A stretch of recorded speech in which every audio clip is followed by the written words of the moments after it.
কিয়ামতের আগে আমার উম্মতের জন্য একের পরে এক ফিতনা আসবে।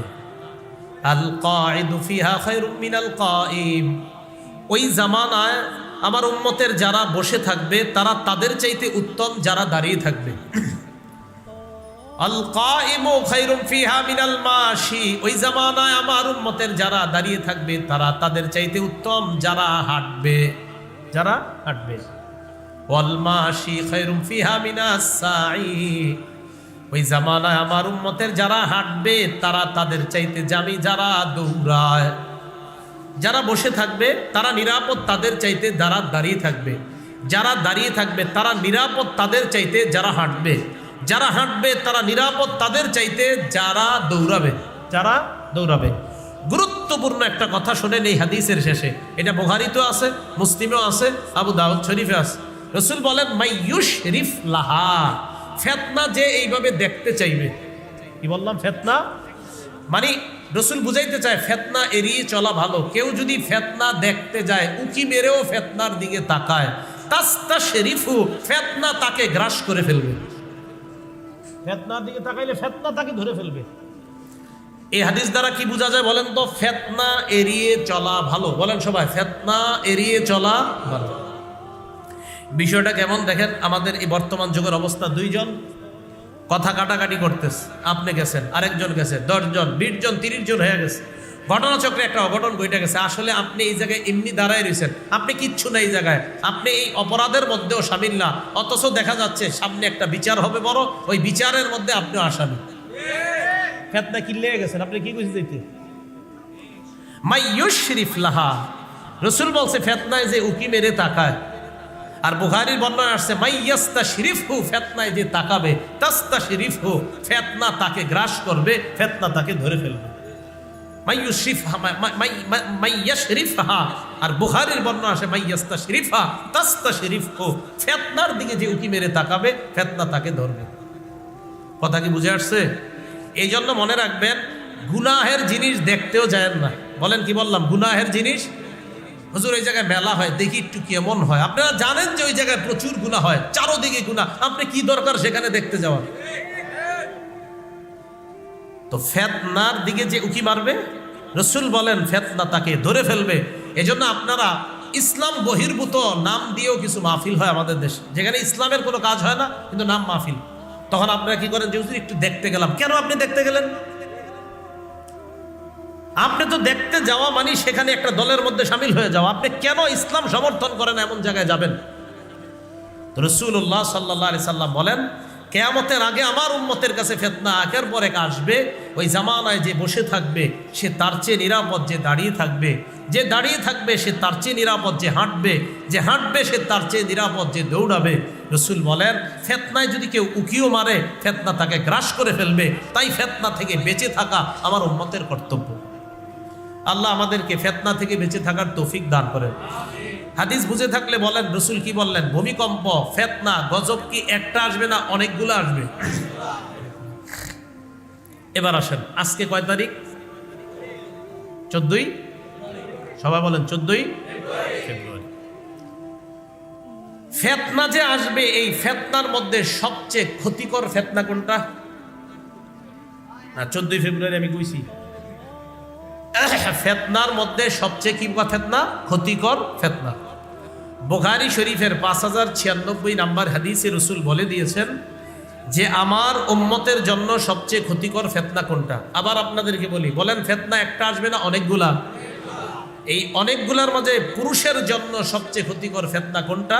রাসূল সাল্লাল্লাহু আলাইহি সাল্লাম বলেন, ক্বালা রাসূলুল্লাহ সাল্লাল্লাহু আলাইহি ওয়াসাল্লাম, নবীজি বলেন মা তারাকতু বাদি ফিতনাতান আদাররু আলা রিজালি মিনান নিসা। নবীজি বলেন আমি দুনিয়া থেকে চলে যাওয়ার পর পুরুষের জন্য নারীর চাইতে অধিক ক্ষতিকর ফিতনা আর কোনো কিছু রেখে যাই নাই। তাহলে পুরুষের জন্য সবচেয়ে ক্ষতিকর ফিতনা। দেখেন আমাদের মা বোনরা অনেক সম্মানিত, মা হিসাবে সম্মানিত, বোন হিসাবে সম্মানিত, বিবি হিসাবে সম্মানিতা, তারা স্ত্রী হিসাবে সম্মানিতা, কন্যা হিসাবে সম্মানিতা। কখন? যখন তারা ইসলামের গণ্ডির মধ্যে থাকবে তখন সম্মানিত, কিন্তু ইসলামের গণ্ডির বাহিরে যখন যাবে তখন তারা পুরুষের জন্য সবচেয়ে ভয়ঙ্কর ফিতনা। কথা বুঝে আসছে? রাসূলুল্লাহ সাল্লাল্লাহু আলাইহি সাল্লাম বলেন, আমি দুনিয়া থেকে বিদায় নেওয়ার পর পুরুষের জন্য সবচেয়ে ক্ষতিকর যে ফিতনা রেখে গিয়েছে এটা নারীর ফিতনা। বলেন কার ফিতনা? এই ফিতনাটাকে শয়তান আজকে 14 ফেব্রুয়ারি সবচেয়ে হাতিয়ার হিসাবে ব্যবহার করেছে। আল্লাহ হেফাজত করেন। মুসলিম শরীফের হাদিস, قال رسول الله صلى الله عليه وسلم, নবীজি বলেন, ইন্নাদ দুনিয়া হুলওয়াতুন খাদিরা ওয়া ইন্নাল্লাহা মুস্তাখলিফুকুম ফিহা। নবীজি বলেন, দুনিয়া সুমিষ্ট, দুনিয়াটা উজ্জ্বল চকচক করে, দেখতে খুব সুন্দর, দুনিয়ার এমন কিছু বিষয় হবে।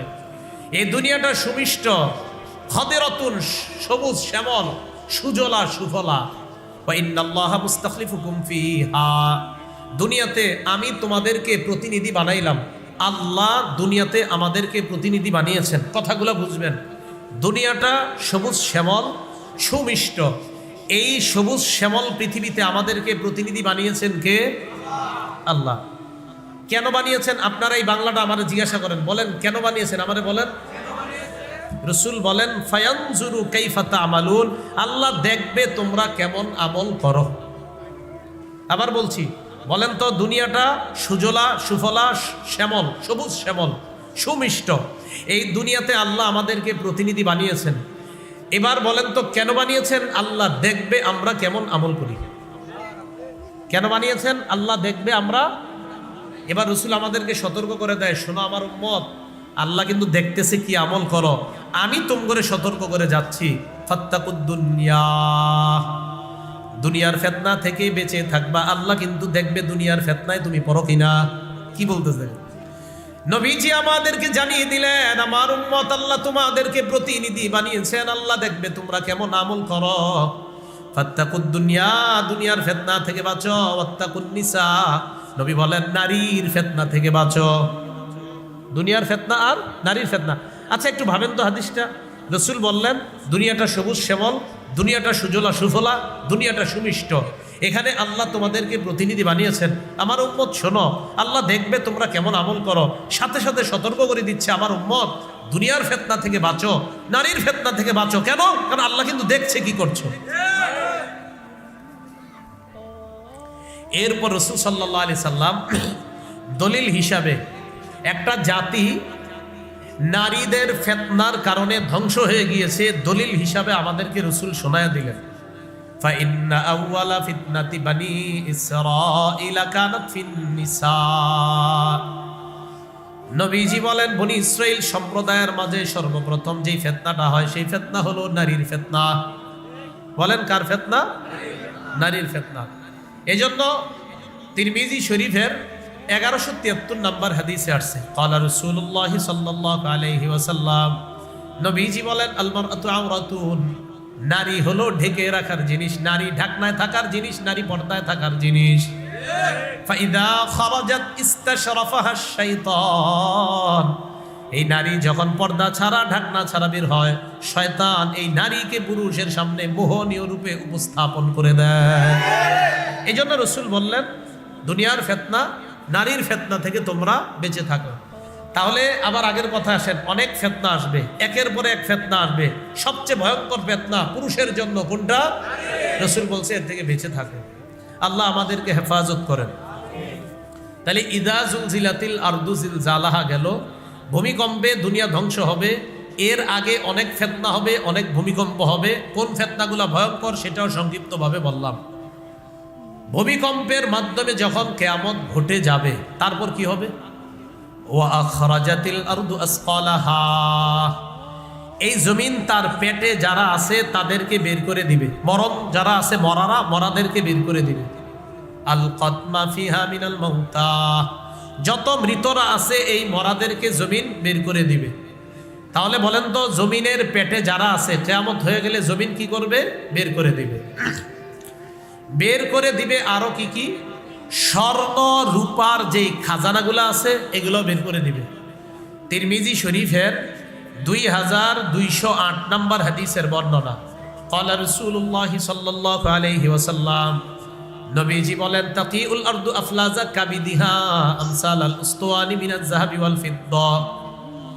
পৃথিবী কিয়ামতের ময়দানে কি করবে জানো তোমরা? এই পৃথিবী স্বর্ণ রূপার স্তূপের মতো বমি করে স্বর্ণ রূপাকে ফেলে দিবে। যা, স্বর্ণ রূপার স্তূপ ফেলে দিবে। এই স্বর্ণ রূপার সামনে 3 শ্রেণীর মানুষ আসবে। কয় শ্রেণী? 1 নাম্বার চোর, 2 নাম্বার হত্যাকারী, 3 নাম্বার আত্মীয়তার সম্পর্ক রক্ষাকারী। কার সামনে আসবে? ওই স্বর্ণ রূপা। বলেন তো স্বর্ণ রূপাগুলা কি? বলেন পৃথিবীর বমি, জমিনের বমি। আচ্ছা, বমি কি আমরা কেউ পছন্দ করি?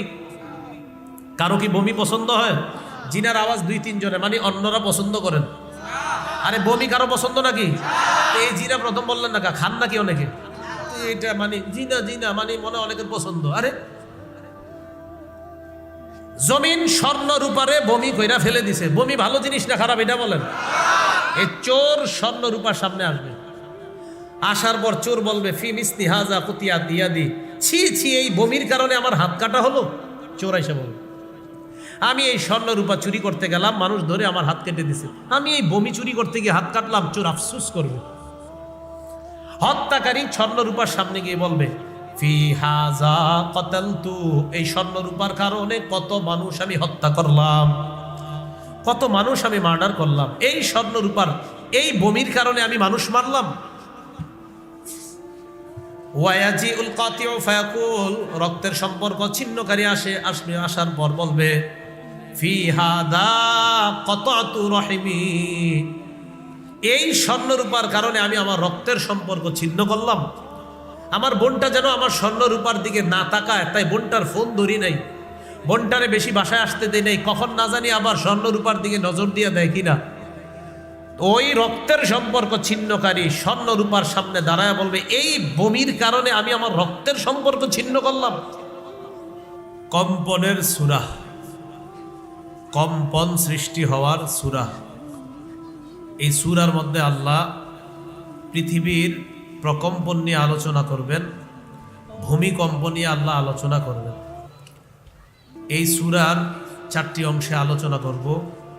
প্রথমত এই সূরাটা আল্লাহ কেন নাজিল করলেন, দ্বিতীয়ত এই সূরাটাকে সূরাতুন জামিআ বলা হয়, তৃতীয়ত এই সূরা পাঠ করার ফজিলত, 4 নাম্বার এই সূরার সংক্ষিপ্ত তাফসীর।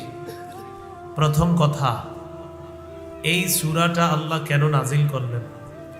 তাফসীরের পরিভাষা এটাকে বলা হয় শানে নুজুল, অর্থাৎ এই সূরা নাজিল হওয়ার প্রেক্ষাপট, কারণ কি কারণে আল্লাহ এই সূরাটা নাজিল করলেন। এই সূরা নাজিল করার কারণ হলো এই, কাফেররা বিভিন্ন সময়ে রাসূলুল্লাহ সাল্লাল্লাহু আলাইহি ওয়াসাল্লামকে এবং মুসলমানদেরকে একটা প্রশ্ন করত, কিয়ামত কবে হবে? এই বিষয়টা যদি সত্যি হয়ে থাকে এখনো হয় না কেন? নবীজিকেও বলতো, মুসলমানদেরকেও কাফেররা এগুলো বলতো। রাসূলুল্লাহ সাল্লাল্লাহু আলাইহি সাল্লাম বিভিন্ন হাদিসে কিয়ামত হবে এটা বলতেন, কবে হবে এটা বলতেন না। কিয়ামতের আলামত, কিয়ামত হবে এই জাতীয় আয়াত শোনাইতেন, হাদিস শোনাইতেন, কিন্তু কবে হবে এটা রাসূল বলতেন না, কারণ রাসূল জানতেন না। রাসূলুল্লাহ সাল্লাল্লাহু আলাইহি সাল্লাম বলেন খামসুন লা ইয়ালামুহুন্না ইল্লাল্লাহ, 5টি জিনিস আল্লাহ ছাড়া কেউ জানে না। 1 নাম্বার ইন্নাল্লাহা ইনদাহু ইলমুস সাআহ, কিয়ামত কখন হবে, কিয়ামতের বিষয়টা আল্লাহ ছাড়া কেউ জানে না। 2 নাম্বার ওয়াইনাজ্জিলুল গাইস, বৃষ্টি কখন কি পরিমাণ হবে এটা আল্লাহ জানে। 3 নাম্বার ওয়ায়ালামু মা ফিল আরহাম, আল্লাহ পাক রব্বুল আলামিন জানেন মায়ের পেটের সন্তানটা ছেলে হবে না মেয়ে হবে। 4 নাম্বার ওমা তাদরি নাফসুম মাজা তাকসিবু গাদা, আগামীকাল আমি আপনি কি উপার্জন করব এটা আল্লাহ জানেন। ওমা তাদরি নাফসুম বিআইয়ি আরদিন তামুত, আমি আপনি কোথায় কোন জমিনে কখন মারা যাব এটা আল্লাহ জানেন, এটা কেউ জানে না। রাসূলুল্লাহ সাল্লাল্লাহু আলাইহি সাল্লাম তিরমিজি শরীফের এক হাদিসে বলেন, 2306 নম্বর হাদিস, এই হাদিসে রাসূলুল্লাহ সাল্লাল্লাহু আলাইহি সাল্লাম বলেন বাদিরু বিল আমালি সাবআ, 60টা জিনিস তোমাদের জীবনে আসার আগে তোমরা আমলের প্রতি উৎসাহিত হও, তোমরা আমলের প্রতিযোগিতা করো। 60টা বিষয় তোমাদের জীবনে আসার আগে তোমরা আমলের প্রতিযোগিতা করো। 1 নাম্বার, এমন একটা জিনিস তোমাদের জীবনে আসবে, এটার নাম দারিদ্রতা। দারিদ্রতা মানে ফকির হয়ে যাওয়া, নিঃস্ব হয়ে যাওয়া, অর্থ কমে যাওয়া। রাসূলুল্লাহ সাল্লাল্লাহু আলাইহি সাল্লাম বলেন, হাল তানজুরুনা ইল্লা ফাকরান মুনসিয়া। তোমরা কি এমন দারিদ্রতার অপেক্ষা করো যেই দারিদ্রতা আল্লাহকে ভুলিয়ে দেয়? 1 নাম্বার, এমন দারিদ্রতা যেই দারিদ্রতা আল্লাহ ভুলিয়ে দেয়, এমন দারিদ্রতা আসার আগে তোমরা আমলের প্রতি উৎসাহিত হও, আমলের প্রতিযোগিতা করো। তাহলে যেই দারিদ্রতা আল্লাহ ভুলিয়ে দেয়, এমন দারিদ্রতা আসার আগে আমল করার জন্য রাসূল আমাদেরকে বললেন। 2 নাম্বার, আও গিনান মুতগিয়া, এমন ধনী হয়ে যাওয়া যেই ধনী হওয়া তোমাকে ধর্ম ত্যাগী বানায় দেয়, ধর্মদ্রোহী বানায় দেয়। এমন ধনী হওয়ার আগে, যেই ধনী তোমাকে ধর্ম ত্যাগী বানায়, এমন ধনী হওয়ার আগে তুমি আমলের প্রতিযোগিতা করো। এটা হলো 2 নাম্বার। 3 নাম্বার, আও মারাদান মুফসিদা, এমন অসুস্থতা যে অসুস্থতা তোমাদের শরীরকে নিস্তেজ করে দেয়। প্যারালাইজড হয়ে গেলে মানুষ তখন আমল বেশি করতে পারে না, আমলের তখন করা তার জন্য কষ্ট হয়। নবীজি বললেন 3 নাম্বার, এমন অসুস্থতা যে অসুস্থতা তোমার দেহকে নিঃশেষ করে দেয়, দেহ শেষ করে দেয়, নিস্তেজ করে দেয়। এমন অসুস্থতা আসার আগে তোমরা আমলের প্রতি ধাবিত হও, আমলের দিকে ধাবিত হও, আমলের প্রতি উৎসাহিত হও, আমলের প্রতিযোগিতা করো। 4 নাম্বার, আও হারামান মুফান্নিদা, এমন বার্ধক্য হওয়া যেই বার্ধক্য হওয়াটা মুফান্নিদা, জ্ঞান বুদ্ধি কমায় দেয়। মানুষের জ্ঞান বুদ্ধি যখন লোপ পেয়ে যায়, তখন মানুষ আর আগের মতো ইবাদত করতে পারে না। নবীজি বলেন, জ্ঞান বুদ্ধি লোপ পেয়ে যায় যেই বয়স হইলে, এই বয়স তোমার হওয়ার আগে তুমি আমলের প্রতি উৎসাহিত হও, আমলের প্রতিযোগিতা করো, আমলের দিকে ধাবিত হও। 5 নাম্বার, আও মাউতান মুজহিজা, এমন মরণ যেই মরণ হঠাৎ উপস্থিত হয়ে যায়। কিয়ামতের এটা একটা আলামত, মরণ হঠাৎ এসে যাওয়া। মরণ হঠাৎ এসে যাওয়া এটা কিয়ামতের আলামত। তো এমন মরণ যেই মরণ হঠাৎ এসে যাবে তোমার কাছে, এমন মরণের আগে আমলের প্রতি উৎসাহিত হও, আমলের দিকে ধাবিত হও। 6 নাম্বার, আবিদ দাজ্জাল ফাশাররু গায়বিন ইউনতাযারু, দাজ্জাল আসার আগে আমলের প্রতিযোগিতা করো। দাজ্জাল এমন একটা প্রাণী, অনুপস্থিত যারা আছে তাদের মাঝে সবচেয়ে নিকৃষ্ট, যাদের অপেক্ষা করছি আমরা। মানুষ দাজ্জালের অপেক্ষমান অনুপস্থিত সবচেয়ে নিকৃষ্ট জিনিসের নাম হলো দাজ্জাল। অনুপস্থিত যেই বিষয়গুলো আছে, যে প্রাণী আছে, এর মধ্যে অনুপস্থিত যাদের অপেক্ষা করছি আমরা, এর মধ্যে একটার নাম হলো দাজ্জাল। এই দাজ্জাল সবচেয়ে নিকৃষ্ট। এই দাজ্জাল আসার আগে তোমরা আমলের প্রতিযোগিতা করো। 7 নাম্বার, আবিসসাআতা ফাসসাআতু আদহা ওয়া আমার, কিয়ামতের আগে তোমরা আমলের প্রতিযোগিতা করো। কিয়ামতটা হলো বিভীষিকাময়, অধিক ভয়ঙ্কর এবং অধিক তিতা, খুব কষ্টকর, অধিক ভয়ঙ্কর। তো নবীজি এইভাবে কিয়ামতের কথা যখন বলতেন, কাফেররা বলতো কিয়ামত কবে হবে? ক্বালা রাসূলুল্লাহ সাল্লাল্লাহু আলাইহি ওয়াসাল্লাম, বুইসতু আনা ওয়াসসাআতু কাহাতাইন, নবীজি বলেন, আমি এবং কিয়ামত আমার এই 2 আঙ্গুলের মতো এইভাবে আবির্ভূত হয়েছি, মানে আমার পরে কিয়ামতটা আর বেশি বাকি নাই, খুব স্বল্প সময় বাকি। এগুলা শুনে কাফেররা বলতো কিয়ামতটা কবে হবে? এগুলা শুনে কাফেররা বলতো কিয়ামত কবে হবে? রাসূলুল্লাহ সাল্লাল্লাহু আলাইহি সাল্লাম বলেন, তোমরা কিয়ামতের আগে কিছু বিষয় গণনা করে রাখবা, আলামত হিসাবে। এর মধ্যে মাউতি, আমার মরণ, আমি দুনিয়া থেকে বিদায় নেওয়াটা, এটা কিয়ামতের আলামত। ওয়া ফাতহু বাইতুল মুকাদ্দাস, বাইতুল মুকাদ্দাস বিজয় হওয়া, এটা কিয়ামতের আলামত। এগুলা যখন ঘটবে তোমরা অপেক্ষা করবা যে কিয়ামতের আর বেশি দিন বাকি নাই। এগুলা শুনে কাফেররা বলতো, আপনি খালি কোন কিয়ামতের কথা। মুসলমানদেরকে বলতো, মুসলমান তোমরা বলো কিয়ামতের কথা। ইয়াসআলু আইয়ানা ইয়াউমুল কিয়ামাহ, প্রশ্ন করতো কিয়ামতটা কবে হবে। ওয়া ইয়াকুলুনা মাতা হাদাল ওয়াদু ইন কুনতুম সাদিকিন, তারা প্রশ্ন করতো তোমরা যদি সত্যবাদী হও তাহলে তোমরা বলো কিয়ামত কবে হবে। তাদের এই প্রশ্নের প্রেক্ষিতে আল্লাহ সূরা জিলজাল নাজিল করলেন। আল্লাহ বলেন, ইদা জুলজিলাতিল আরদু জিলজালাহা, যখন প্রচণ্ড কম্পনে জমিন প্রকম্পিত হবে, যখন প্রচণ্ড কম্পনে জমিন প্রকম্পিত হবে, সেদিন দেখবা পুরা দুনিয়া ধ্বংস হয়ে যাবে, সেদিন কিয়ামত ঘটে যাবে, তখন তোমরা বুঝতে পারবা কিয়ামত আছে না নাই। তাহলে জমিন যেদিন কাঁপতে থাকবে প্রচণ্ড, মানে যেদিন কিয়ামত হবে, জমিনের নিচে উপরে যা আছে সব নিয়ে ধ্বংস হয়ে যাবে, সেদিন কিয়ামত ঘটেই যাবে। আল্লাহ এই প্রেক্ষিতে আয়াতটা নাজিল করলেন যে সেদিন দেখবা সব ঘটে গেছে আর তোমরা সব কিয়ামতের ময়দানে দাঁড়িয়ে যাবা। এটা হলো এই সূরা নাজিলের প্রেক্ষাপট। বেঈমানরা কয় কবে হবে কিয়ামত, আল্লাহ জানায়া দিলেন যেমন ভূমিকম্পে পুরা দুনিয়া ধ্বংস হবে সেদিনই কিয়ামত হয়ে যাবে।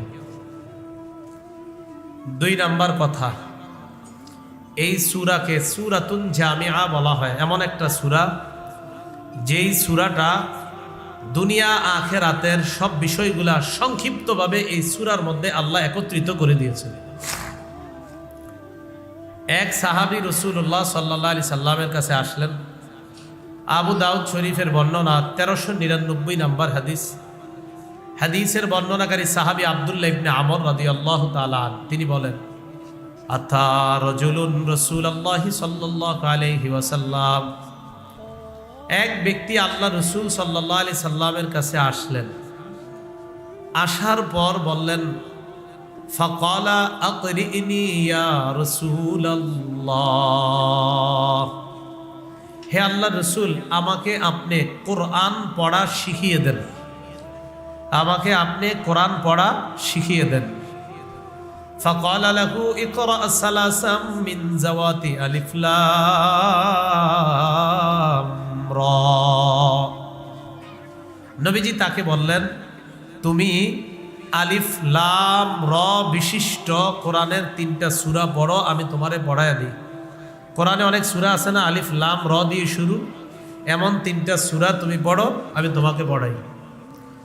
তো তিনি নবীজিকে বললেন, ইয়া রাসূলুল্লাহ, আমার 3টা সমস্যা আছে। কয়টা? 3টা। 1 নাম্বার কাবিরত সিন্নি, আমার বয়স বেড়ে গিয়েছে, আমার বয়স বেড়ে গিয়েছে, বয়স বেড়ে গেছে। 2 নাম্বার ওয়াস্তাদ্দা কলবি, আমার হৃদয় কঠোর হয়ে গিয়েছে। 3 নাম্বার অগলত লিসানি, আমার জিহ্বা ভারী হয়ে গেছে। আমি আবার বলছি, কয়টা সমস্যা বললেন? 1 নাম্বার আমার বয়স বেড়ে গিয়েছে, 2 নাম্বার আমার হৃদয় কঠোর হয়ে গেছে, 3 নাম্বার ওয়াগলত লিসানি, আমার জবান ভারী হয়ে গেছে। হুজুর, এই কঠিন সূরাগুলা আমি কিভাবে পড়বো, আমার কষ্ট হয়ে যাবে। এটা বুঝাইতে চাইলেন, আমার বয়স বেড়ে গেছে, আমার জিহ্বা ভারী হয়ে গেছে, আমার হৃদয় কঠোর হয়ে গিয়েছে, তো এই জন্য এই সূরাগুলা পড়া আমার জন্য কষ্টসাধ্য হবে। ক্বালা ইকরা সালাসাম মিন জাওয়াতি হামিম, যেই সূরার শুরুতে হামিম আছে এমন 3টা সূরা পড়ো। আসেনি হামিম? তো যখন বললেন হামিম বিশিষ্ট 3টা সূরা পড়ো, ফাকালা মিসলা মাকালাতিহিল উলা, তিনি আবার আগের কথা বললেন, ইয়া রাসূলুল্লাহ, আমার বয়স বেড়ে গিয়েছে, আমার হৃদয় কঠোর হয়ে গিয়েছে, আমার জবান ভারী হয়ে গেছে। فقال له اقرأ ثلاثا من المسبحات ইউসাব্বিহু লিল্লাহ, সাব্বাহা লিল্লাহ দিয়ে যে কোরআনের সূরাগুলা শুরু আছে এমন 3টা সূরা তুমি পড়ো। প্রথমে বললেন আলিফ লাম র বিশিষ্ট 3টা সূরা পড়ো। উনি বললেন আমার বয়স বেড়ে গেছে, হৃদয় কঠোর, আমার জবান ভারী হয়ে গেছে, আমি পারবো না। নবীজি বললেন তাহলে হা মিম ওয়ালা 3টা সূরা পড়ো। তিনি আবার আগের কথা বললেন। নবীজি বললেন তাহলে সাব্বাহা লিল্লাহ, ইউসাব্বিহু লিল্লাহ দিয়ে যে সূরা শুরু এমন 3টা সূরা পড়ো। ফাকালা মিসলা মাকালাতিহি, তিনি আবার আগের কথা বললেন। তো রাসূল সাল্লাল্লাহু আলাইহি সাল্লামকে এই কথাগুলা বলার পর তিনি বললেন আকিরিনি সূরাতান জামিআ, ইয়া রাসূলুল্লাহ এমন একটা সূরা আমাকে পড়া দেন যে সূরাটা সকল কিছুকে একত্রিত করে নেয়, শামিল করে নেয়, যেই সূরাটা সব কিছুকে জমা করে এমন সূরা আমারে শিখান। সূরাটা শর্ট হইতে হইব, সংক্ষেপ হইতে হইব, আবার এটাতে দুনিয়া আখেরাতের সব থাকতে হইব, আবার আমার উচ্চারণ যেন সহজ হয় এমন একটা সূরা শিখান। فأقرأه إذا زلزلت الأرض زلزالها, নবীজি তাকে ইদা জুলজিলাতিল আরদু জিলজালাহা এই সূরাটা শিখায়া দিলেন। এই সূরার শেষের দিকে আছে ফামাই ইয়ামাল মিসকালা দাররাতিন খায়রান ইয়ারা, যে ব্যক্তি অনুপরিমাণ নেক আমল করবে সেটা সে আখিরাতে দেখবে। ওয়া মান ইয়ামাল মিসকালা দাররাতিন শাররান ইয়ারা, যে ব্যক্তি অনুপরিমাণ খারাপ কাজ করবে এটাও সে আখেরাতে দেখবে। আচ্ছা বলেন তো ভালো কাজটা করবে কোথায়? দুনিয়াতে। করবে কোথায়? ফলাফলটা দেখবে কোথায়? খারাপ কাজটা করবে কোথায়? দুনিয়াতে। ফলাফল দেখবে কোথায়? তাহলে দুনিয়া আখেরাত সংক্ষিপ্তভাবে এসে গেছে কিনা, এটাই তো আমাদের জীবনের বাস্তবতা। এই দুনিয়াতে ভালো করব, আখেরাতে ভালো পাবো। এই দুনিয়াতে খারাপ করব, তো আখেরাতে অবস্থা হবে খারাপ। এই জন্য রাসূলুল্লাহ সাল্লাল্লাহু আলাইহি সাল্লাম তাকে শিখিয়ে দিলেন। একটু চিন্তা করেন তো, শেষে ছোট্ট 2টা আয়াত, যদিও আয়াত 2টা ছোট, গবেষণা করলে আমার আপনার দুনিয়া আর আখেরাতের জীবনটা সুন্দরভাবে এই 2 আয়াতে আল্লাহ ফুটিয়ে তুলেছেন। উনি বললেন হুজুর আমারে এমন একটা সূরা শিখান যেই সূরাটা জামিআ, সব কিছুকে শামিল করে নেয়। এবার বুঝে আসছে এটা কিভাবে দুনিয়া আখেরাত এখানে আসে না। ভালো কাজ করব দুনিয়াতে পাবো আখেরাতে, খারাপ কাজ করব দুনিয়াতে পাবো আখেরাতে। তো এটাই তো আমাদের দুনিয়ার জীবন। দুনিয়াতে যতদিন আসি ভালো করব, যতদিন আসি হয়তো খারাপ করব, ভালো খারাপ যেটাই করব আখেরাতে দেখব। এমন একটা সূরা রাসূল তাকে শিখিয়ে দেন। এই জন্য এই সূরাটাকে বলে সূরাতুন জামিআ। একটু বলেন না সবাই, সূরাতুন জামিআ। 3 নাম্বার, এই সূরা পাঠ করার ফজিলত তিরমিজি শরীফের 2895 নাম্বার হাদিসের বর্ণনা। এই হাদিসের বর্ণনাকারী সাহাবী আনাস ইবনু মালিক রাদিয়াল্লাহু তাআলা আনহু, তিনি বলেন عن أنس بن مالك رضي الله تعالى عنه قال أن رسول الله صلى الله عليه وسلم قال لرجل من أصحابه هل تزوجت؟ رسول الله صلى الله عليه وسلم সাহাবাদের মধ্য থেকে তার এক সাহাবীকে বললেন তুমি কি বিয়ে করেছো? তুমি কি বিয়ে করেছো? فقال لا والله يا رسول الله ولا عندي ما أتزوج به, তিনি জবাব দিলেন আল্লাহর কসম আমি বিয়ে করি নাই, আর বিয়ে করার মতো সামর্থ্য আমার নেই। রাসূলুল্লাহ সাল্লাল্লাহু আলাইহি সাল্লাম তার এক সাহাবীকে জিজ্ঞাসা করলেন তুমি কি বিয়ে করেছো? তিনি 2টি জবাব দিলেন, 1 আমি বিয়ে করি নাই, 2 বিয়ে করার মতো সামর্থ্য নাই।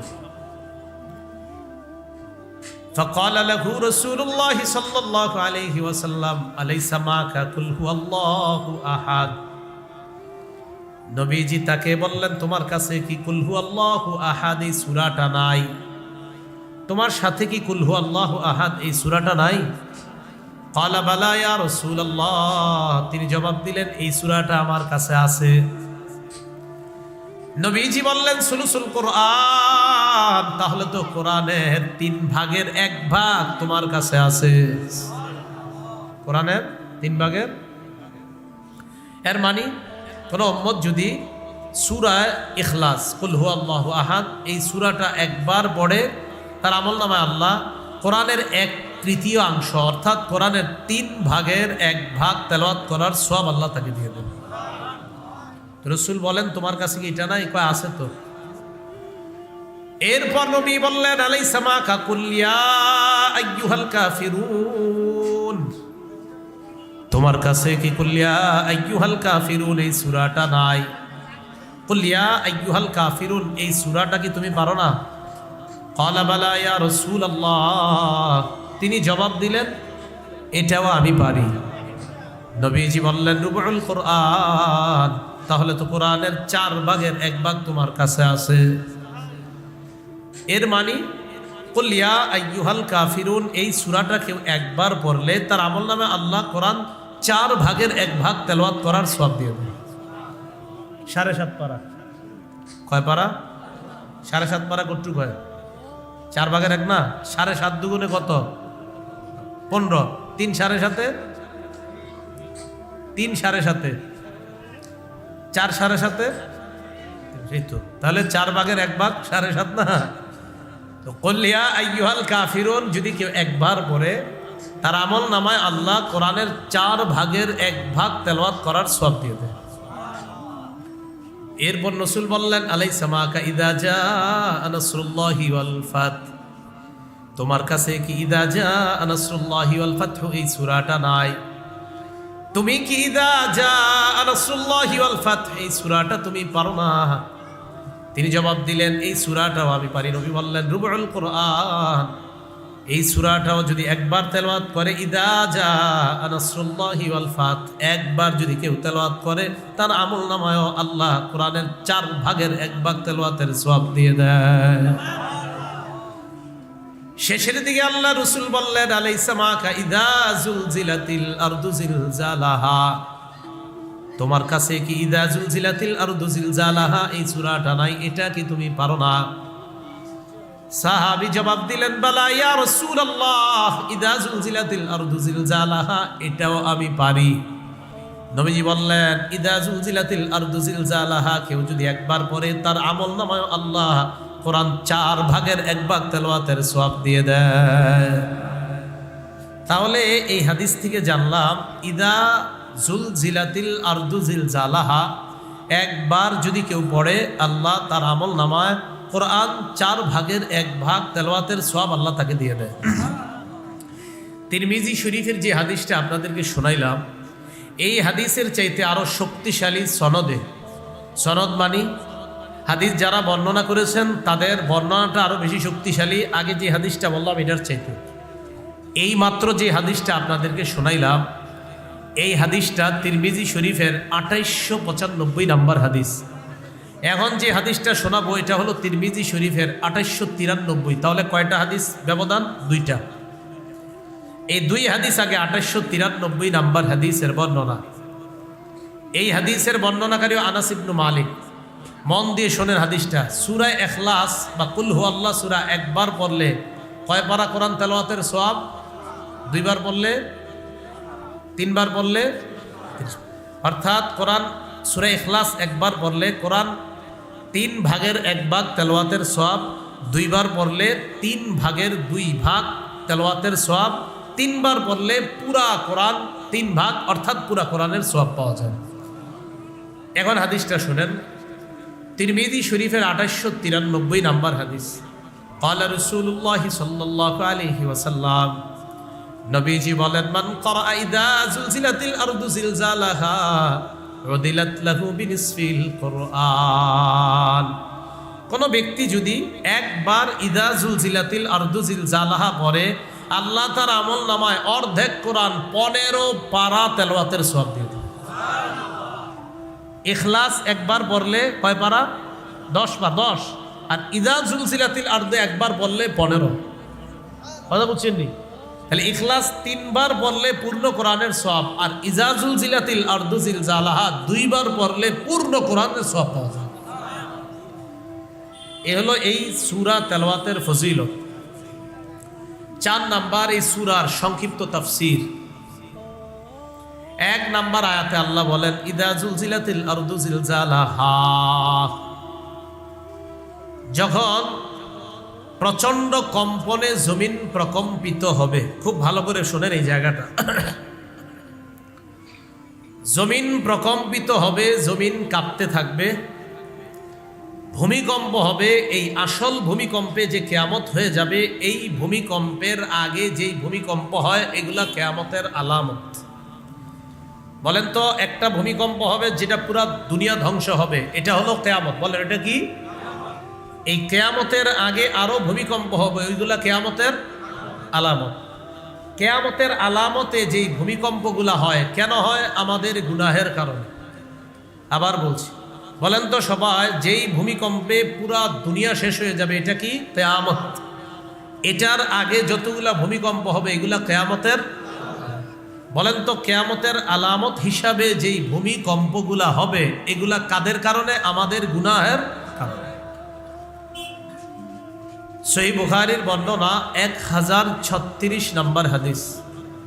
ক্বালা রাসূলুল্লাহ সাল্লাল্লাহু আলাইহি ওয়াসাল্লাম, নবীজি বলেন লা তাকুমুস সাআ হাত্তা ইউকবাযাল ইলম, কিয়ামত হবে না যতক্ষণ ইলম উঠিয়ে নেওয়া না হয়, যতক্ষণ ইলম উঠিয়ে নেওয়া না হয়। কিয়ামতের আগে ইলম উঠিয়ে নেওয়া হবে। বলেন তো সবাই, কিয়ামতের আগে ইলম উঠিয়ে নেওয়া হবে। এখন মনোযোগ দিয়ে বুঝেন, ইলম উঠিয়ে নিবে কিভাবে আল্লাহ? আমাদের পাশে, আমাদের সামনে আপনারা সবাই দেখছেন, লালবাগ মাদ্রাসার মুহতামিম সাহেব বসা, আমাদের সবার শ্রদ্ধেয় মুরব্বী। তো উনি এক সম্মানিত শ্রদ্ধেয় একজন আলেম, শুধু লালবাগবাসীর জন্য অনেক আগে থেকে আর বর্তমানে মুফতি ফজলুল হক আমিনী সাহেব রহমতুল্লাহ আলাইহির পরে লালবাগ মাদ্রাসার বর্তমান মুহতামিমের দায়িত্ব হযরত পালন করছেন। এখন ওনার সিনা থেকে আল্লাহ পাক রব্বুল আলামিন এলেমটা এইভাবে টেনে নিয়ে যাবে, এমনটা হবে না। কি কথা বুঝছেন? এলেমটা আল্লাহ টেনে এভাবে নিয়ে যাবেন এমনটা না। কিভাবে আল্লাহ এলেমটা নিবেন? এটা সহিহ বুখারীর 100 নম্বর হাদিসে আছে। ক্বালা রাসূলুল্লাহ সাল্লাল্লাহু আলাইহি, নবীজি বলেন ইন্নাল্লাহা লা ইয়াকবিজুল ইলমা ইনতিজাআন ইয়ানতাজিউহু মিনাল ইবাদ। আল্লাহ পাক রব্বুল আলামিন বান্দার সিনা থেকে একবারে ইলম উঠিয়ে নেবেন এমনটা হবে না। সিনা থেকে ইলম আল্লাহ ছু মেরে এইভাবে নিয়ে যাবে এমনটা হবে না। ওয়ালাকিন ইয়াকবিজুল ইলমা বিকবজিল উলামা, আলেমদেরকে উঠিয়ে নেওয়ার মাধ্যমে ইলম আল্লাহ উঠিয়ে নেবেন। আলেমদেরকে উঠিয়ে নেওয়ার মাধ্যমে ইলম আল্লাহ উঠিয়ে নেবেন। তাহলে শেখুল হাদিস রহমতুল্লাহ আলাই, মুফতি আমিনী রহমতুল্লাহ আলাই, হাফিজি হুজুর রহমতুল্লাহ আলাই, মুহাদ্দিস সাহেব রহমতুল্লাহ আলাই, সদর সাহেব ফরিদপুরি রহমতুল্লাহ আলাই, তারা চলে যাওয়া, আল্লাহ তাদেরকে দুনিয়া থেকে উঠিয়ে নেওয়া। আল্লামা আহমদ শফি রহমতুল্লাহ আলাই, তাদেরকে আল্লাহ দুনিয়া থেকে উঠিয়ে নিয়ে এলেমকে আল্লাহ উঠিয়ে নেয়। এলেম আল্লাহ তাদের থেকে টেনে নিয়ে গেছে এমন না, তাদের মৃত্যুর মাধ্যমে কোরআন সুন্নাহ বিশাল বড় একটা সমুদ্র আল্লাহ উঠিয়ে নিয়েছে। কথা বুঝে আসছে? তাহলে বলেন তো সবাই, বুঝে থাকলে এলেম কি আল্লাহ এইভাবে সিনা থেকে টান দিয়ে নিয়ে নিবে, না আলেমকে উঠিয়ে নিবে? উঠিয়ে নিবে। তো রাসূলুল্লাহ সাল্লাল্লাহু আলাইহি সাল্লাম বলেন হাত্তা ইযা লাম ইবকি আলিমান ইত্তাখাযা আন-নাস রুউসান জুখালা, এমন একটা অবস্থা হবে দুনিয়ার, মানুষ আলেম তালাশ করে পাবে না, মানুষ আলেম তালাশ করে পাবে না। মানুষ জাহেলদেরকে নেতা বানাবে। বলেন, ধর্মীয় নেতা বানাবে কাদেরকে? জাহেলদের। এই মঞ্চের মধ্যে জাহেলদেরকে মানুষ বসিয়ে দিবে। বসানোর পর ফাস্তাফতাও, জনগণ তাদের কাছে ফতুয়া জানতে চাইবে। কি জানতে চাইবে? ফতুয়া। ফাফতাও বিগয়রি ইলমিন, তারাও এলেম সারা ফতুয়া দিয়ে দিবে। কোনো মাসালা বলবে না যে আমি জানি না, সব উত্তর একের পর এক দিতে থাকবে। ফাদল্লু আদল্লু, নিজেরা পথভ্রষ্ট হবে, অন্যদেরকে পথভ্রষ্ট করবে। এজন্য আপনারা জায়গায় জায়গায় মাসালা বেশি জিজ্ঞাসা না করে ফতুয়া বিভাগ থেকে বড় বড় ফতুয়াগুলা জানার চেষ্টা করবেন। যেখানে সেখানে আপনারা ফতুয়া জিজ্ঞাসা করেন। এটা না করে ফতুয়া বিভাগে ফতুয়া জিজ্ঞাসা করবেন, তখন ফতুয়ার মান, ফতুয়ার গুরুত্ব বেড়ে যাবে, এর মাথায় রাখবেন। ফতুয়া একটা পবিত্র বিধান। বলেন ফতুয়া কি বিধান? কারণ আল্লাহ ফতুয়া দেয়। বলেন কে ফতুয়া দেয়? আল্লাহ পাক রব্বুল আলামিন বলেন ইস্তাফতুনা, হে নবী আপনার কাছে মানুষ ফতুয়া জানতে চায়। কুল, আপনি বলেন আল্লাহু ইউফতিকুম, আল্লাহ তোমাদেরকে ফতুয়া দেয়। ফতুয়া দেয় কে? তাহলে ফতুয়ার বিধানটা কি? এটা কি ছোট বিধান না অনেক গুরুত্বপূর্ণ বিধান? যেখানে আল্লাহ ফতুয়া দেয়, তার মানে যে কেউ ফতুয়া দিয়ে দিবে এমনটা হবে না। ফতুয়া দিতে, ফতুয়া দেওয়ার যোগ্যতা অর্জন করতে হবে, তারপর ফতুয়া দিতে হবে। এটা একটা পবিত্র বিধান। রাসূলুল্লাহ সাল্লাল্লাহু আলাইহি সাল্লাম বলেন কিয়ামতের আগে এলেম উঠিয়ে নেওয়া হবে, এটা এক নাম্বার।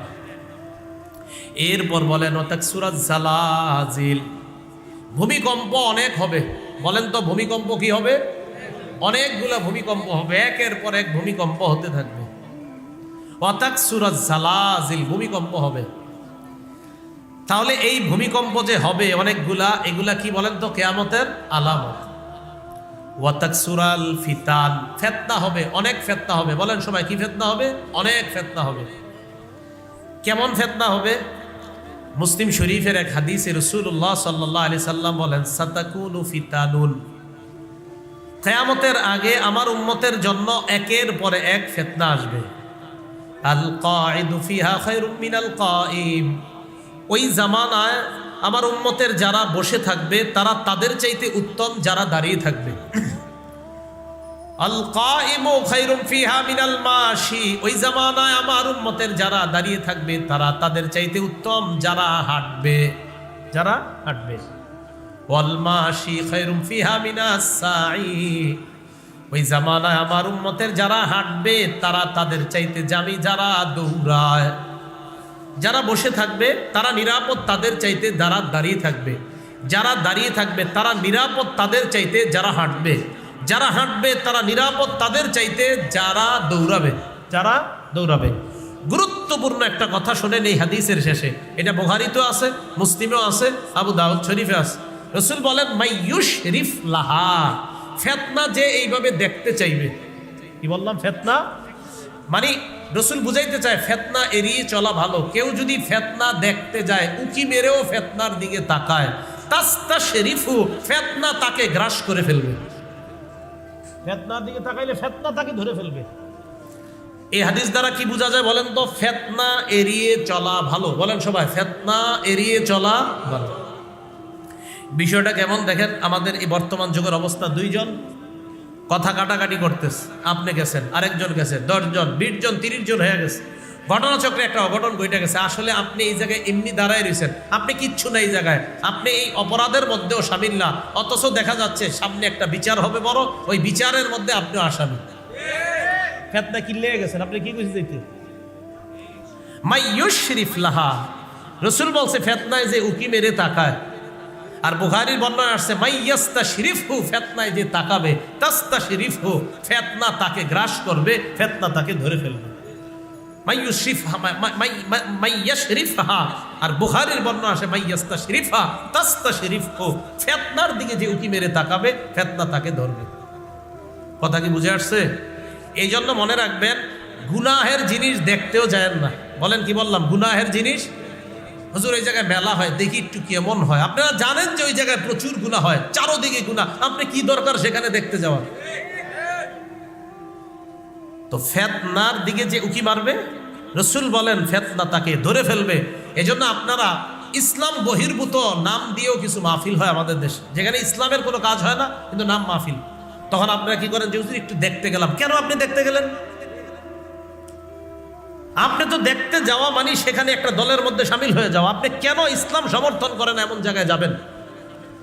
তো রাসূলুল্লাহ সাল্লাল্লাহু আলাইহি সাল্লাম বলেন কিয়ামতের আগে আমার উম্মতের কাছে ফিতনা একের পর এক আসবে। ওই জামানায় যে বসে থাকবে সে তার চেয়ে নিরাপদ যে দাঁড়িয়ে থাকবে, যে দাঁড়িয়ে থাকবে সে তার চেয়ে নিরাপদ যে হাঁটবে, যে হাঁটবে সে তার চেয়ে নিরাপদ যে দৌড়াবে। রাসূল বলেন ফিতনায় যদি কেউ উকিও মারে, ফিতনা তাকে গ্রাস করে ফেলবে। তাই ফিতনা থেকে বেঁচে থাকা আমার উম্মতের কর্তব্য। আল্লাহ আমাদেরকে ফিতনা থেকে বেঁচে থাকার তৌফিক দান করেন। হাদিস বুঝে থাকলে বলেন রসুল কি বললেন? ভূমিকম্প, ফিতনা, গজব কি একটা আসবে না অনেকগুলো আসবে? এবার আসেন, আজকে কয় তারিখ? 14ই, সবাই বলেন 14ই ফেব্রুয়ারি।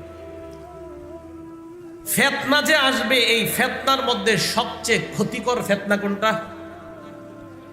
না, 14ই ফেব্রুয়ারি আমি কইছি। ফিতনার মধ্যে সবচেয়ে কি ফিতনা? ক্ষতিকর ফিতনা। বুখারী শরীফের 5096 নাম্বার হাদিসে রাসূল বলে দিয়েছেন যে আমার উম্মতের জন্য সবচেয়ে ক্ষতিকর ফিতনা কোনটা। আবার আপনাদেরকে বলি, বলেন ফিতনা একটা আসবে না অনেকগুলা? এই অনেকগুলার মাঝে পুরুষের জন্য সবচেয়ে ক্ষতিকর ফিতনা কোনটা? রাসূল সাল্লাল্লাহু আলাইহি সাল্লাম বলেন, ক্বালা রাসূলুল্লাহ সাল্লাল্লাহু আলাইহি ওয়াসাল্লাম, নবীজি বলেন, মা তারাকতু বাদি ফিতনাতান আদাররু আলা রিজালি মিনান নিসা। নবীজি বলেন, আমি দুনিয়া থেকে চলে যাওয়ার পর পুরুষের জন্য নারীর চাইতে অধিক ক্ষতিকর ফিতনা আর কোনো কিছু রেখে যাই নাই। তাহলে পুরুষের জন্য সবচেয়ে ক্ষতিকর ফিতনা। দেখেন আমাদের মা বোনরা অনেক সম্মানিত, মা হিসাবে সম্মানিত, বোন হিসাবে সম্মানিত, বিবি হিসাবে সম্মানিতা, তারা স্ত্রী হিসাবে সম্মানিতা, কন্যা হিসাবে সম্মানিতা। কখন? যখন তারা ইসলামের গণ্ডির মধ্যে থাকবে তখন সম্মানিত, কিন্তু ইসলামের গণ্ডির বাহিরে যখন যাবে তখন তারা পুরুষের জন্য সবচেয়ে ভয়ঙ্কর ফিতনা। কথা বুঝে আসছে? তো রাসূলুল্লাহ সাল্লাল্লাহু আলাইহি সাল্লাম বলেন, আমি দুনিয়া থেকে বিদায় নেওয়ার পর পুরুষের জন্য সবচেয়ে ক্ষতিকর যে ফিতনা রেখে গিয়েছে এটা নারীর ফিতনা। বলেন কার ফিতনা?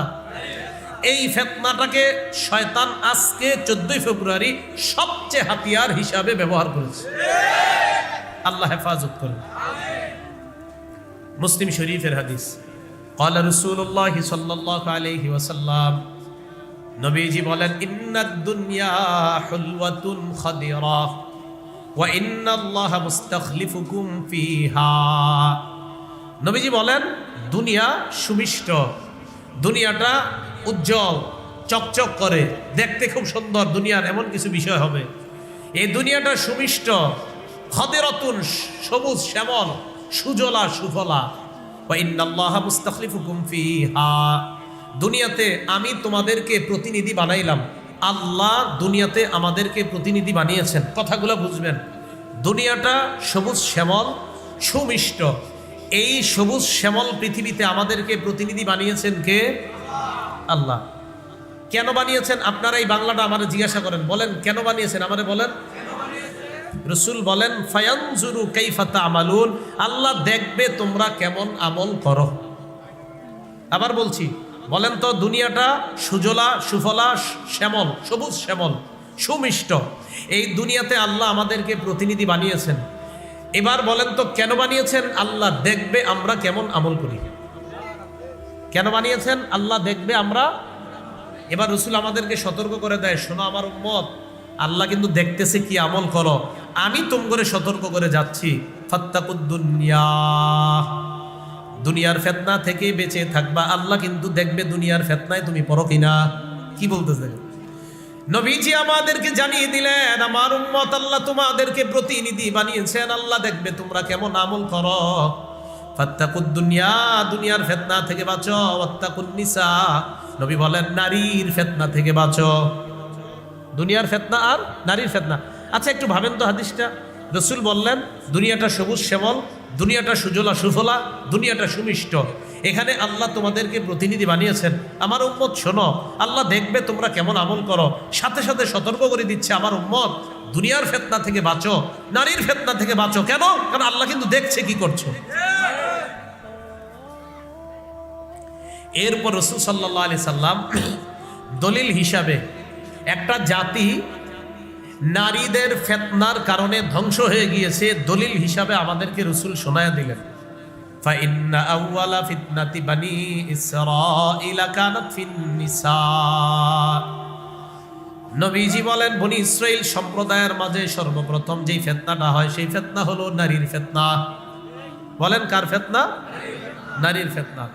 এজন্য তিরমিজি শরীফের 1173 নম্বর হাদিসে আসছে, ক্বালা রাসূলুল্লাহ সাল্লাল্লাহু আলাইহি ওয়াসাল্লাম, নবীজি বলেন, আল মারআতু আওরাতুন, নারী হলো ঢেকে রাখার জিনিস, নারী ঢাকনায় থাকার জিনিস, নারী পর্দায় থাকার জিনিস। ফাইদা খারাজাত ইস্তাশরাফাহা শাইতান, এই নারী যখন পর্দা ছাড়া ঢাকনা ছাড়া বের হয়, শয়তান এই নারীকে পুরুষের সামনে মোহনীয় রূপে উপস্থাপন করে দেয়। এই জন্য রসুল বললেন দুনিয়ার ফিতনা, নারীর ফিতনা থেকে তোমরা বেঁচে থাকো। তাহলে আবার আগের কথা আসেন, অনেক ফিতনা আসবে, একের পরে এক ফিতনা আসবে। সবচেয়ে ভয়ঙ্কর ফিতনা পুরুষের জন্য কোনটা? রসুল বলছে এর থেকে বেঁচে থাকো। আল্লাহ আমাদেরকে হেফাজত করেন। তাহলে ইদা জুলজিলাতিল আরদু জিলজালাহা গেল, ভূমিকম্পে দুনিয়া ধ্বংস হবে। এর আগে অনেক ফিতনা হবে, অনেক ভূমিকম্প হবে। কোন ফিতনাগুলো ভয়ঙ্কর সেটাও সংক্ষিপ্তভাবে বললাম। ভূমিকম্পের মাধ্যমে যখন কিয়ামত ঘটে যাবে, তারপর কি হবে? ওয়া আখরাজাতিল আরদু আসকালাহা, এই জমিন তার পেটে যারা আছে তাদেরকে বের করে দিবে। মরণ যারা আছে, মরাদেরকে বের করে দিবে। আল কতমা ফিহা মিনাল মাউতা, যত মৃতরা আছে এই মরাদেরকে জমিন বের করে দিবে। তাহলে বলেন তো, জমিনের পেটে যারা আছে কিয়ামত হয়ে গেলে জমিন কি করবে? বের করে দিবে। বের করে দিবে আরো কি কি? স্বর্ণ রূপার যেই খাজানাগুলো আছে এগুলো বের করে দিবে। তিরমিজি শরীফের 2208 নম্বর হাদিসের বর্ণনা। ক্বালা রাসূলুল্লাহ সাল্লাল্লাহু আলাইহি ওয়াসাল্লাম, নবীজি বলেন, তাকিউল আরদু আফলাজা কাবিদিহা আমসাল আল উসতুয়ানি মিনাজ যাহাবি ওয়াল ফিদ্দা, পৃথিবী কিয়ামতের ময়দানে কি করবে জানো তোমরা? এই পৃথিবী স্বর্ণ রূপার স্তূপের মতো বমি করে স্বর্ণ রূপাকে ফেলে দিবে। যা, স্বর্ণ রূপার স্তূপ ফেলে দিবে। এই স্বর্ণ রূপার সামনে 3 শ্রেণীর মানুষ আসবে। কয় শ্রেণী? 1 নাম্বার চোর, 2 নাম্বার হত্যাকারী, 3 নাম্বার আত্মীয়তার সম্পর্ক রক্ষাকারী। কার সামনে আসবে? ওই স্বর্ণ রূপা। বলেন তো স্বর্ণ রূপাগুলা কি? বলেন পৃথিবীর বমি, জমিনের বমি। আচ্ছা, বমি কি আমরা কেউ পছন্দ করি? কারো কি বমি পছন্দ হয়? জিনার আওয়াজ 2-3 জনে, মানে অন্যরা পছন্দ করেন। আরে বমি কারো পছন্দ নাকি? এই জিনা প্রথম বললেন না, খান নাকি অনেকে? এটা মানে জিনা মানে মনে অনেকের পছন্দ। আরে জমিন স্বর্ণ রূপারে বমি কইরা ফেলে দিছে। বমি ভালো জিনিস না খারাপ এটা বলেন? এই চোর স্বর্ণ রূপার সামনে আসবে। আসার পর চোর বলবে, ফি মিসলি হাজা কুতিয়া দিয়াদি, ছি ছি, এই বমির কারণে আমার হাত কাটা হলো। চোর এসে বলবে, আমি এই স্বর্ণ রূপা চুরি করতে গেলাম, মানুষ ধরে আমার হাত কেটে দিছে, আমি এই বমি চুরি করতে গিয়ে হাত কাটলাম। চোর আফসোস করবে। হত্যাকারী স্বর্ণ রূপার সামনে গিয়ে বলবে, ফি হাজা কতালতু, এই স্বর্ণ রূপার কারণে কত মানুষ আমি হত্যা করলাম, কত মানুষ আমি মার্ডার করলাম, এই স্বর্ণ রূপার এই বমির কারণে আমি মানুষ মারলাম। ওয়ায়াজিউল কাতিউ ফায়াকুল, রক্তের সম্পর্ক ছিন্নকারী আসবে, আসার পর বলবে, ফি হাদা কতাতু রহিমি, এই স্বর্ণ রূপার কারণে আমি আমার রক্তের সম্পর্ক ছিন্ন করলাম। আমার বোনটা যেন আমার স্বর্ণ রূপার দিকে না তাকায়, তাই বোনটার ফোন ধরি নাই, বোনটারে বেশি বাসায় আসতে দেয় নাই, কখন না জানি আবার স্বর্ণ রূপার দিকে নজর দিয়ে দেয় কিনা। ওই রক্তের সম্পর্ক ছিন্নকারী স্বর্ণ রূপার সামনে দাঁড়ায় বলবে, এই বমির কারণে আমি আমার রক্তের সম্পর্ক ছিন্ন করলাম। রাসূল বলেন, ফায়াদাউনাহু সুম্মা ইয়াদাউনাহু, এই চোর স্বর্ণ রূপাটা ধরে দেখবে না, হত্যাকারীও স্বর্ণ রূপা ধরে দেখবে না, রক্তের সম্পর্ক ছিন্নকারীও স্বর্ণ রূপা ধরে দেখবে না। অথচ দুনিয়াতে স্বর্ণ রূপা কেউ কি ছাড়তে চায় কখনো? নবী বলে, ফালা ইয়াখুযুনা মিনহু শাইআ, একটুও ধরে দেখবে না, কারণ এটা জমিনের বমি। তো আল্লাহ বলেন, কিয়ামত যখন হবে জমিন মানুষগুলাকেও ফেলে দিবে, পেটে যা আছে সবগুলারে বমি করে জমিন ফেলে দিবে। যা, কিয়ামতের ময়দানে দাঁড়াও। এই অবস্থা দেখার পর মানুষ বলবে, ওয়াকালাল ইনসানু মা লাহা, মানুষ বলবে জমিনের হইল কি? ইয়াউমাইযিন তুহাদ্দিসু আখবারাহা, আল্লাহ বলেন সেদিন জমিন তার সমস্ত বৃত্তান্ত, মানুষের সব বৃত্তান্ত আল্লাহর কাছে বলে দিবে। তিরমিজির 2429 নম্বর হাদিস, আল্লাহ রাসূল বলেন, ইয়াউমাইযিন তুহাদ্দিসু আখবারাহা, নবী এই আয়াতটা তেলাওয়াত করলেন। এই আয়াতের অর্থ হলো, সেদিন জমিন তার সমস্ত বৃত্তান্ত বর্ণনা করে দিবে, এটা হলো আয়াতের অর্থ। এই আয়াত নবীজি তেলাওয়াত করে বললেন যে তোমরা কি জানো জমিন কি বৃত্তান্ত বলবে? সাহাবারা বলেন আল্লাহ আর তার রাসূল ভালো জানে। তখন নবী যে কথাটা বলছে সবাই মনে রেখেন। নবী বলেন আনতাশহাদা আলা কুল্লি আবদিন ওয়া আমাতিন বিমা আমিলা আলা জহরিহা। নারী পুরুষ এই পৃথিবীর পিঠে, এই পৃথিবীর উপরে কি করেছে না করেছে জমিন সব আল্লাহরে বলে দিবে। আল্লাহরে বলবে আল্লাহ এইগুলা করছে। মাবুদ আমি তোমার কাছে সাক্ষী দিচ্ছি যে জমিনের উপরে আমার উপরে মানুষ এই করছে।